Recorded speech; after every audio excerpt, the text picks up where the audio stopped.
Hi, Sai, Karate Illuminati. This is Noah, and this is another Impromptu Karate live stream. As people join, I'm gonna see if they've got any questions, anything they'd like me to explain, talk about, show, and we'll kind of go from there as we improvise. I'll also probably be picking up random bits of Hojondo equipment, working out with that, or running through kata. So again, if anybody has any questions, definitely let me know. I'm actually going to put a comment and pin it to let everybody know that as well. So I'm going to be staring at the screen all funny for a moment.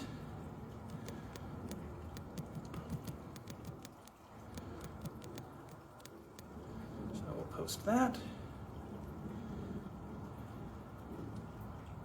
and pin it. That way everybody can see it. All right, so I imagine most of you who are coming into this live already follow me, so hopefully you know what I'm about. But I teach practical Okinawan Karate out of Phoenix, Arizona, and I run Arizona Practical Karate. My focus in karate is the development of practical, effective self-defense skills and fighting skills that are based on the actual curriculum of karate, which is contained within the kata. So my approach to karate and fighting is a little different than a lot of modern karate. My approach to kumite is decidedly different as well. The typical approach to kumite and sparring in general that you see in karate is either kickboxing or essentially kendo without a sword. So that would be kickboxing being more like the Kyokushin, Daidojuku approach to things, and the kendo without a sword being the point fighting type of thing. So my approach is decidedly different in that I have my students spar in a wide variety of ways, and that covers a lot of ground. So we do sticky hands sparring, we do bully sparring, we do kickboxing style sparring, MMA style sparring, mixed style sparring where one person's punching only, one person's grappling only, grappling sparring of various kinds, self-defense scenario drills, all kinds of things to really give a lot of exposure to a lot of different types of fighting. So hopefully it gives you kind of a little bit of insight into that part. One question is, does the kata involve pressure points? So pressure points are always an interesting topic because people get really wild with that. So yes, they do, but hold that thought. So in Okinawan, the word for that would be chibudi. The Japanese word is kyusho. All that means is vulnerable points. Pressure points is kind of a misnomer. Vulnerable points meaning everything from your eyeballs to areas where the nerves are close enough to the surface of the skin that you can hurt them when you hit them. And even joints, the throat, the groin, all kinds of things are chibudi or vulnerable points. And it's not one of those things where you're going to find magic for pressure points in the kata. I've seen a lot of different interpretations where it's, oh, if you tap this part of, their body over here and this part at the same time, then it does something. That's really, in my experience, not how any of that works. I've seen it done to people and it work, but I am skeptical, to say the least. I've never had anyone successfully do it to me. There were definitely pressure points that my sensei liked to cover, and I made him prove it every time. So the ones that I cover are essentially the same ones that my sensei and I, went through and we tested and tried to really make sure that they would be effective. That said, when you're working pressure points or kyusho or chibudi, those are essentially extra credit. If you're aiming for that area, it should have an effect whether you hit the exact spot or not. And it shouldn't put you in a bad position. So for example, in the side of the neck, right, you have the vagus nerve that runs down from behind your jaw, under your ear, down the side of your neck. A little in front of that, you've got your carotid sinus, which is a biological baroreceptor. It's a blood pressure sensor for your body, essentially. And a little behind that, you've got, I can't remember if it's brachial plexus or radial plexus, but there's a cluster of nerves coming out of your spine here that goes down your shoulder and into your arm. Any of that you hit is not great for the person you're hitting. It'll hurt a lot. If you hit just right, it can have a major effect, right? You can deaden the arm, you can buckle the knees, you can actually make people pass out. One of the things that people forget about that particular area is that even today, surgeons are taught vasovagal massage to help put somebody temporarily back under if they wake up from anesthesia. It's sort of an emergency make them pass out button until you can get the anesthesia going again. And that's the same effect that you can get hitting exactly the right spot over here in exactly the right way to cause that essentially pressure sensor to overload or the vagus nerve to just short out. But that said, if you're hitting this area, it's not magic. And if you don't get it right, it will still hurt a lot and you should still be in a good position. If you put yourself in a bad position to do it, it was not a good idea. So that's my general thought process on Chiburi, Kyosho, pressure points, is that they are extra credit. If you aim for the area that they're in and you have a general idea of where they are and how to apply them, you can kind of work for that a little bit, but it's not something that should, encompass everything you do. And you should also remember that a lot of vulnerable points are your typical targets. Nothing, special about them. Eyeballs, bridge of the nose, temple, side of the jaw, behind the jaw, throat, solar plexus, liver, spleen, groin. All these things are Kyusho, Chiburi, vulnerable points. So you don't have to get fancy with it. Would you use a ridge hand or knife hand strike? For the neck, I assume, because that's kind of what I was focusing on talking about. For the neck, depends on where you are and what you're doing. A lot of the time, Shuto, your knife hand or sword hand, gets there really well, really easily, and it sets up a really good frame for you. That said, there are definitely techniques using a ridge hand, either this way, outward, like Nahanchi, or across, this way, more like Pasai, and there's a Goju kata, I want to say Sanseiryu, but I could be wrong, that has ridge hands like that as well. The trouble with the ridge hand is that this way, palm up, you can still get a frame. But coming around this way, your only real option is to pull that person into you once you make contact. And I have a friend who was actually in one of the very early UFCs who tried to hit with a ridge hand back here into that plexus of nerves at the back of the neck. And he was successful, but the problem was the person was coming forward, which bled off all the power to that. And they clinched up with him and they were a judoka. And this was in the early days of UFC. People weren't doing a ton of cross training yet. So that was bad. He got taken down after that. So it's one of those things where you have to know that that's going to be pulling somebody in. And that's actually shown in Pasai as well. You come here and you bring this ridge hand through, collect, press down into the knee. And that's something you need to be aware of. You don't have a frame. You're going to have to start clinching if you throw it that way. And it doesn't have the effect that you want. That said, it's a really powerful strike. If you can really wind up into it, that'll hit really hard. And one thing to note too, with a ridge hand, a lot of the time, you're probably not going to hit with the ridge of the hand so much as the forearm.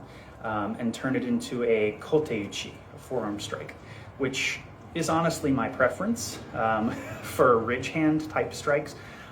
Unless I know I'm gonna like shoot it up into the neck, I'm probably aiming to hit with the forearm. It's much safer for your hand because, again, if people are moving around and you catch the side or top of their head with the ridge of your hand, you might end up with a broken hand, and that's not great for you in a fight. So forearm strikes are a safer bet. Hopefully that answers your question. We've got, again, any other karate questions, please throw them in the chat. Let me know. Anything you'd like me to discuss or show, we can kind of go over that, whether that is Hojo Ondo, that would be supplementary training, whether that's kata, application, history, whatever the case may be, I'll do my best to address it. Earlier, I was talking, let's see, would you mind showing the kihons of your style? I don't know if you're referring to the kihon waza or the kihon gata. So the, and you're welcome, happy to do it. The kihon waza would be your basic techniques. So that would be things like your churanuke, joranuke, geranbarai, shutoke, your basic individual techniques. And the kihon gata would be the basic forms that are in my system of Shorin-ryu, which were developed by Chibana Choshin. That would be kihon ippon, nihon, sanbon. So not sure which one you're asking for. Yes. Okay. Well, we'll start with the kihon gata. That's a little easier way to start things off. So the kihon gata are essentially walking exercises is another name for them, or line basics. You're just doing one technique going forward, one technique going backward, more or less. So in kihon ippon, you step forward, reach, grab, pull, and punch with a chudansuki. And you're in a half front stance, so it's very short. Come forward, punch again, come forward, punch again, come forward, punch again. And you repeat that until you run out of space. And at that point, you go backwards into a cat stance, and you've got chudanuke. And you do that until you run out of space. That's kihon ippon. Kihon nihon, very, very similar. Kihon nihon, going forward, is the same, except you're punching high instead of low, or to the middle. And then when you're going backwards in your cat stance, you're working this sort of cross down motion that is essentially a geranbarai. Kihon sanbon is a little different. Going forward, we're going into joranuke, this way. And then going backward, it's just the crossing motion. And that's all there is to the kihon gata. And out of that, you have your basic hikite application shown right off the bat. Exactly what that's for. Reach out, grab, pull. You have chudansuki, jodansuki, you've got chudanuke, you've got geranbarai, you've got joranuke, and you've got uchiuke. So, whole bunch of basic techniques right off the bat. You have a half front stance, that would be hanzen kutsudachi. You have a neko ashidachi, that would be a cat leg stance or cat foot stance. And that's essentially all there is to start with. There are, of course, more basics than that, but that is where you start. As far as kihon waza, so you've already seen some of the kihon waza. Other kihon waza would be your shuto-uke, right? So we've got this, so it's got a crossing motion. We have this 90-degree frame, and it's fairly upright in the system that I do, right? A lot of systems come down to this 45-degree position. That's fine. That's essentially kind of a follow-through situation from hitting something and driving through. This is a little more focused on building the frame. Just sort of a stylistic preference on that. So again, just to review some basics, right? We have chudan, Chudan Soto Uke, specifically Chudan Uchi Uke, this way. Jodan Uke, this way. Gedan Barai, this way. Shuto Uke, this way. And then, of course, we've got punches, which are really the same no matter what height you're throwing them at. Nothing crazy there. After that, you start to get into kind of a hazy area of what is Kihon and what is not really Kihon, because you get into things like movements in Nahanchi where you have rich hands and elbows. Is that Kihon? Is it not? You've got, basic horizontal elbows, rising elbows. Then you've got dropping elbows, outward elbows, even inward elbows. There's all kinds of techniques that are part of or extrapolated from kata that may or may not be considered Kihon waza depending on the school that you're in. But hopefully that answers your question. And we'll see if anybody jumps in with any other questions. Earlier, I was talking about the sparring idea where most karate practitioners spar in one of two ways. Typically either the kickboxing style method that is used by your knockdown fighting, Kyokushin, Enshin, Sabaki, Daidojuku, those sorts of systems, or the kendo-based point fighting system that's used by WKF, JKA, JKF, USKA, all those different organizations. And my approach is a lot more mixed, using a whole bunch of different sparring methods that focus on different aspects of fighting, different skills that you're trying to build, building awareness and de-escalation tactics and things of that sort. And that's just because when looking at karate from a practical perspective, that makes more sense than the dueling approach that most systems are using. And it also fits self-defense a lot better, and that's the context that karate was designed for. Karate was not designed for fighting another karate person. We've got several Okinawan masters from the early 1900s who wrote specifically that it's not meant for dueling or fighting somebody who's similarly trained to you. But of course, when you cut that out of your training entirely, then people start to fill in gaps, and not always in a good way. So you end up with some odd training methods and sparring methods coming into play at that point. But it is important to know the historical context of karate when you are training it, if you want to train it authentically, in my opinion. If you're going to be authentic about karate, karate was developed by the noble classes of Okinawa, not by farmers and peasants, but by nobility, and we've got that documented for generations. The nobility who were assigned as military attaches, as diplomats, as police, as royal bodyguards, as the guards sent on ships that were traveling to and from China, royal garden guards, all these types of people who either needed to be able to defend themselves or defend others or fight in general, right? But they were noble classes. They had the time to dedicate to just developing these skills, and they got good at them. But you have to keep in mind that the skills they were developing were specifically for self-defense and law enforcement.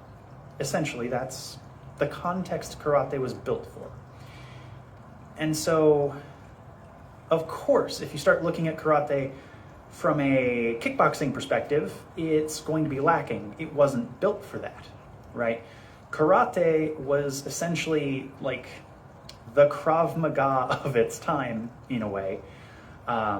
Something like a Krav Maga mixed martial arts situation, because the Okinawans were taking material from the Kingdom of Siam, which is now Thailand, from Cambodia and Indonesia and mainland China, mainland Japan, Korea. They were taking all of this martial culture and martial skill from all these different peoples that they were trading with or establishing relationships with, and blending that into their own native fighting methods. And they were doing it with that self-defense and law enforcement context in mind. So that is how you should look at your karate, is with that lens. And I think when you do that and you look at the kata that way, instead of looking at the kata from the perspective of like kickboxing style fighting, they make a lot more sense, and they're meant for that context. So of course they would. And that's where you should draw your curriculum from.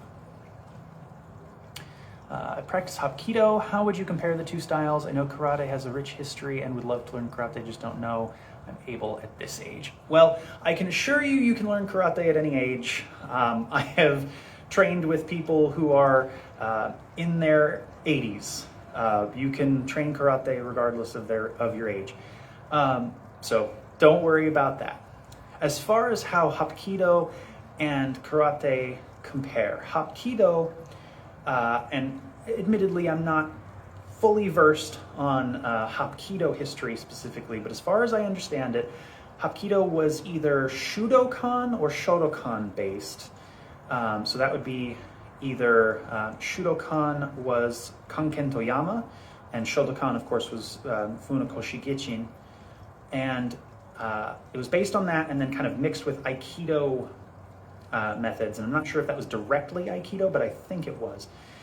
And so you end up with basically that kind of rigidly Japanese karate, softened a little bit by putting in these Aikido methods and concepts. And then they blended it, of course, with all the kicking that's very popular in Korean martial arts. So now you've got all sorts of stuff going on. You've got athletic jumping, spinning kicks. You've got flipping people by their wrists, and you've got standing in long stances and punching things. Karate, in my opinion, is a little more cohesive if you're training it authentically and, you know, through that appropriate context and researching to be able to actually go through the methods of training that fit it best. It has punches, kicks, blocks, but it has joint locks, it has throws, it has strangulation techniques, it has all kinds of material in it that were essentially dropped when it went over to mainland Japan. And so then when it got sent over to Korea, things got put back in, but in a completely different context. So it's not that the material isn't good or useful. I just personally find that it's kind of a mashup of a bunch of things, and it's not necessarily as cohesive of a system as karate was intended to be. But that's not the fault of Hapkido. They had to work with what they were getting. And they were essentially trying to fill the gaps in the karate that they were given. And a lot of people have done that. That's essentially what Daido Juku has done by more or less taking Kyokushin karate and blending it with judo to put the grappling back in it, things of that nature. So the intent is good. I've, trained with plenty of Hapkido people who do great work, and I'm not ragging on the art at all. It's just not for me. So hopefully that kind of gives you a comparison a little bit for a frame of reference on that. But if anybody has any more questions, again, please put them in the chat. I'll do my best to answer them. Also, if you wanted to see anything in particular, kata techniques, hojo endo exercises, I can't really show application very well right now because I don't have a partner here at the moment, but I can explain some things and see if we can kind of get a feel for an application if you've got any questions on that in particular. But other than that, I would say you're welcome. Other than that, I wanted to say that I am currently starting to put together a project that some of you may find particularly interesting, especially if you originally found me during the Waza Wednesday series of YouTube videos that my sensei and I had been running when he was still alive. I'm going to be starting up a very similar video series here in the near future, so look forward to an announcement on that. What is your favorite kata? Oh, favorite kata is one of those questions that is really hard to answer because it depends. I'm not a performative martial artist in the sense that I don't typically just do kata to perform them and feel how, I enjoy them, if that makes sense. I'm training them to reinforce particular structures, skills, body mechanics, and reinforce them with visualization for the applications. So I'm essentially very busy when I'm running my kata. And so I don't very often, do the completely empty mind running of kata. I do sometimes, and at that point you can kind of just enjoy doing them. But it is hard for me to pick. I would say typically, probably Tawada Pasai, but it depends on the day. There are definitely times where I run the kata and I just hate it. So, other kata may feel good that day. Especially when I am having flare-ups with my joint problems. I have Ehlers-Danlos syndrome, which is a connective tissue disorder that essentially means that your joints don't like to stay in place, and they hurt a lot. So there are certain things that hurt more than others, and depending on the day, that can affect the kata that I enjoy too. Have I been uploading videos to YouTube in the last couple months? I have, not a ton, but a few. I haven't started this YouTube series that I'm planning just yet. You were right that was me on Waza Wednesday. Wow, it feels like so long ago. It simultaneously feels long ago and like just yesterday to me. Yes, that was me on Waza Wednesday with my late sensei, Richard Pogue.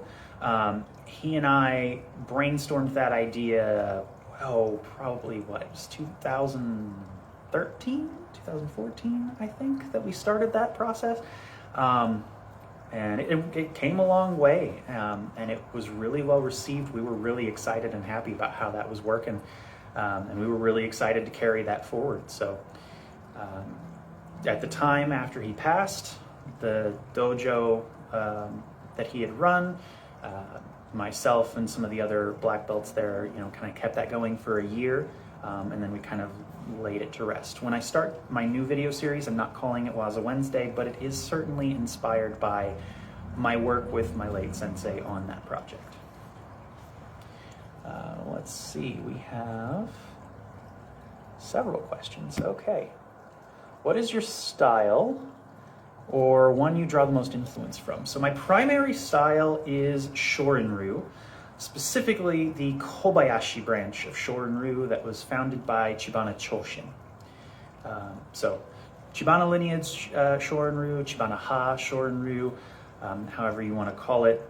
There are a variety of organizations that kind of claim to be the main one for that, but essentially there were two primary senior students of Chibana when he passed away, and that was Miyahira Katsuya and Nakazato Shugoro. They both founded their own organizations, and those are kind of the top two to this day. So that would be the Shidokan and Shorinkan, respectively. I was originally in the Shorinkan. I'm no longer part of the specific Shorin-ryu organization. I'm only part of the World Combat Association. But that's kind of where that's founded. I also train Kishimodori, which is headquartered out of the Bugekan on Okinawa, and that's a very rare system, so not very many people practice it or even know about it. But I definitely incorporate it into my approach, as it's kind of a proto-Shorin-ryu in a way. It's a Shurite system, so Shorin-ryu being based on Shurite has a lot of connections to it. But it came through a different lineage than Itosu, and it didn't get modernized in the same way. So it's an interesting historical look. How used are pressure points in karate which is your style. Okay, so I already answered the style thing. As far as how used the pressure points are, I mean, I kind of touched on this earlier in the stream, but pressure points are very much, in my opinion, extra credit. And pressure points isn't a good word for them. I've discussed this chibudi being the skill of striking vulnerable targets, kyusho being vulnerable targets. That would just be things like your eyeballs, your temple, the jaw. The neck has a bunch. We've got your vagus nerve coming down here. We've got the carotid sinus here. We've got a nerve plexus back here. Your solar plexus, your liver, your spleen, your kidneys, your bladder, your groin, even your joints. All these things are vulnerable points and technically fall under chibudi or kyusho.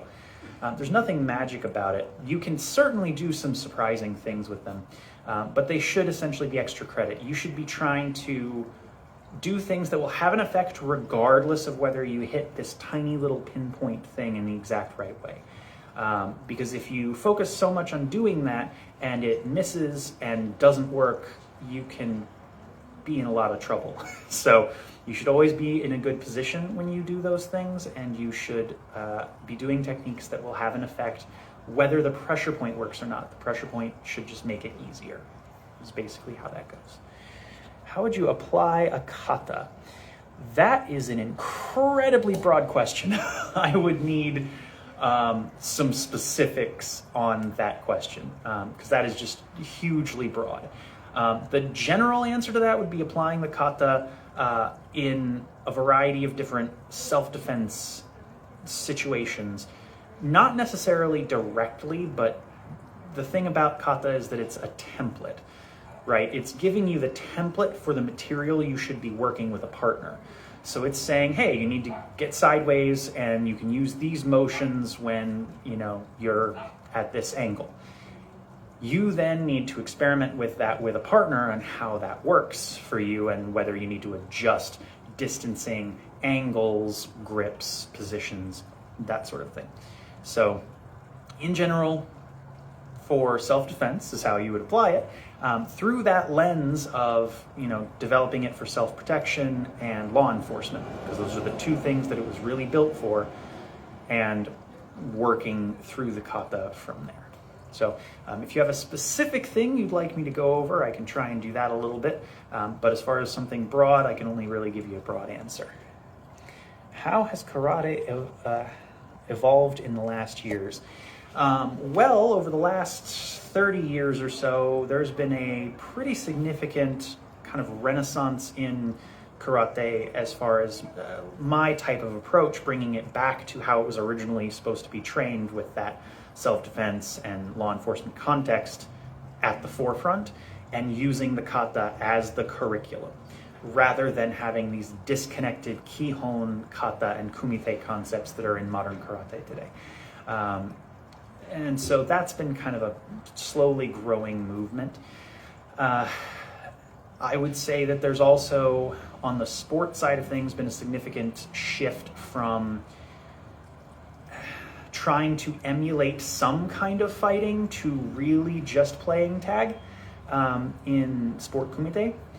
Because if you look back at older USKA and JKA kinds of point fighting, I'm not fond of point fighting, and I've mentioned that it is really just kendo sparring slapped on top of, unarmed fighting. But at least they were trying to get into the correct range and still have, extension left in their strikes, so that if they did extend through, they'd make impact. That was at least something for the point fighting at the time. But as WKF has gotten more and more popular, WKF kumite is meant for you to make contact at the farthest possible distance. So you have absolutely no extension left on your strikes. So you're training the wrong range to be able to actually hit anyone. And you never actually hit anyone, so that kind of throws all of it off. It's safe, so there is that. It's probably why it's gotten so popular, but I'm not particularly fond of that. And of course, kata has gotten flashier and bigger for competition as well. So karate's kind of definitely got a split going on. And one side is going, as you would expect, kind of the route of Taekwondo and Judo, that it is focusing on whatever the highest level of competition they could find is, which in this case is WKF because they made it to the Olympics. Finding that, and that is all they focus on training for, and everything else goes by the wayside. And then you've got the more practical karate side that's trying to bring things back to its roots. So two very different approaches going on.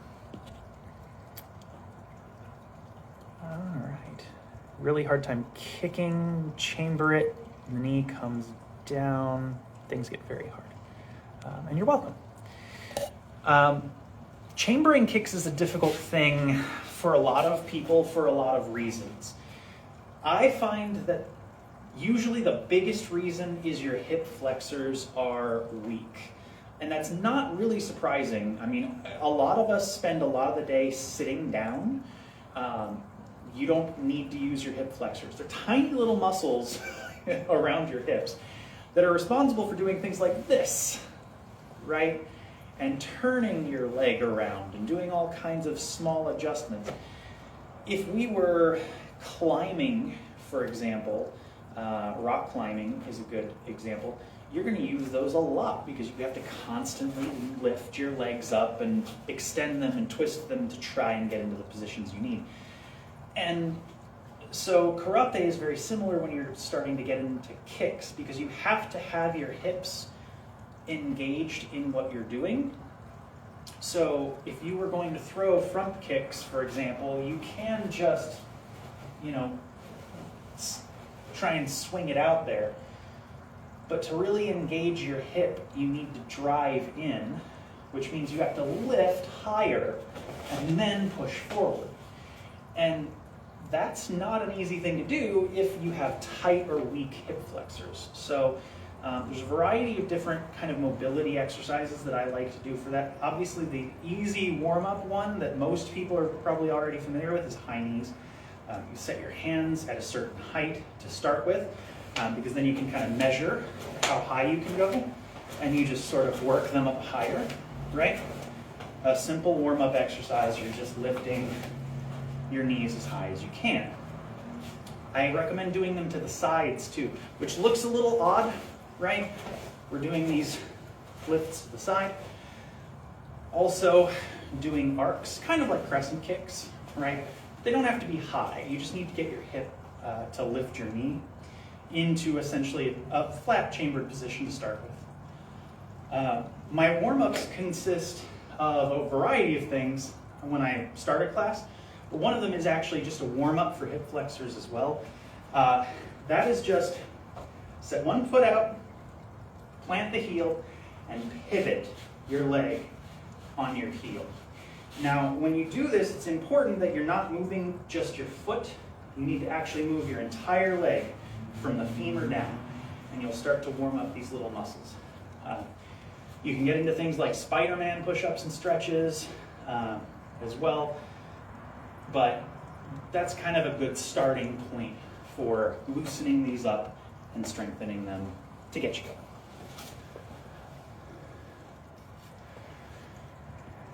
Let's see. We've got when blocking a punch or kick, what part of the forearm do you use? So, blocking. I don't block a ton. If I can parry it, I'm much more likely to do that. So, for example, if we're looking at like Chudanuke, a lot of people do this, closed-fisted the whole time. I was taught to do it open-handed. So you're parrying something as you do this, right? So essentially the parry is the defense, and then this part is a bridging technique. We're either striking with it, framing with it, or twisting and turning them with it, that kind of a thing. Even trapping sometimes with it. But when it comes to just like blocking and stopping things, there's not necessarily a part of the forearm that I prefer. I have done a lot of conditioning over the years for my forearms and such, so it doesn't bother me at all to use the edge of my forearm because it hurts people when I do that. A lot of people prefer to use the flat side where both bones of the arm are, because it's a wider surface area and it can take that impact and spread it out. Nothing wrong with that. That would be my preference for like blocking roundhouse kicks, because they're very, very powerful, right? So you're covering either that way or this way, right? And taking it on the side of the arm that way. But yeah, typically parry if at all possible. Redirect things rather than try to stop them. Hopefully that makes sense. Love the blocking techniques of karate. Seen your videos, you're able to demonstrate some blocking techniques. So I don't have a partner with me at the moment, so I can't demonstrate them like in action, right? And I kind of went over them already earlier in the Kihon section of the video, but we've got, right, Chudanuke, and they're not blocks, right? The thing to remember about these, Chudanuke, Uchiuke, Jodanuke, get them right. Ukewaza means receiving techniques, not blocking techniques. There is another word in Japanese for blocking, and I actually don't remember what it is, but there's a different word for blocking something. Because to block something is to essentially interrupt it, stop it, right? And that's not what ukewaza are doing. Ukewaza are receiving. Your opponent is giving you something, and you are taking it and doing something with it. Now, that can definitely just be redirecting it, but it could be trapping it. It could be redirecting and striking. There's all kinds of different ways to use your ukewaza that are both offensive and defensive at the same time. And that's kind of one of the important principles of karate, is kobo-itai, attack and defense as one. And your ukewaza should be able to do that. Hopefully that makes sense. But I think with that, I'm going to close things out for the evening. My phone is about to die, so hopefully that answers everybody's questions. What would I follow up with? It depends on what's open. That's always the case. It's depending on what you're trying to do, what's open. If you turn them, certain things are going to be exposed, as opposed to dropping their hands, as opposed to lifting their hands, as opposed to turning them the other way, as opposed to them flinching back. All kinds of variables involved in that. So your follow-up is going to depend on what's available to you. So hopefully that answers everybody's questions. And with that, I will sign off for the evening. Thank you all for joining.